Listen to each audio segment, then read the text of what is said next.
மாச கடைசி கையில காசு வேற இல்ல, என்ன பண்றது? கட்டப்பைய கையில புடிங்க சிவா. இந்த கட்டப்பை கூட இன்னொன்னு எடுத்துக்கிட்டு நான் சொல்ற இடத்துக்கு போனீங்கன்னா உங்களுக்கு 30,000 40,000 அமௌண்ட் கிடைக்கும்.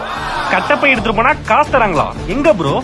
ஆமாங்க, நம்ம ஈரோடு ஆர்கேவி ரோட்ல ஜோஸ் அலுகாஸ்க்கு பக்கத்துல நாச்சம்மா சில்க்ஸ்க்கு நேர் ஆப்போசிட்ல லொகேட் ஆயிருக்கிற ஸ்ரீ கன்னிகா பட்டு சென்டருக்கு கட்டப்பை ஃபுல்லா பட்டு புடவை எடுத்துட்டு போனீங்கன்னா அவங்க செக் பண்ணி பார்த்துட்டு ஒரு லம்ப் அமௌண்ட் கொடுப்பாங்க. ஒரு வருஷம் போதுங்க. இந்த மாதிரி ஒயிட் கலர் வந்தா போகுங்க இந்த புடவைங்க. இந்த மாதிரி ரெட் கலர் வந்தா போகாதுங்க.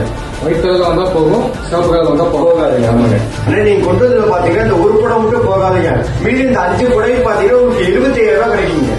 நீங்க கொண்டு வந்த புடவைக்கு 75,000 இருக்குங்க. எங்கிட்ட இருக்கிற பட்டு புடவை கொடுத்து 75,000 வாங்கிட்ட உங்களுக்கு வேணும்னா நம்ம கடை பாத்தீங்கன்னா ஸ்ரீ கன்னிகா வச்சிருக்காங்க. பாத்தீங்கன்னா பழைய பட்டு புடவை யாருமே தர முடியாத நல்ல விலைக்கு வாங்கிட்டு இருக்கு. நம்ம கடை எங்க லொக்கேட் ஆயிட்டுன்னு பாத்தீங்கன்னா நம்ம ஈரோட்லீங்க ஆர்கேவி ரோட்லீங்க லலிதா ஜுவல்லரிக்கு பக்கத்து கடைங்க நாச்சம்மா சில்க்ஸ்க்கு ஸ்ட்ரைட் ஆப்போசிட்டுங்க.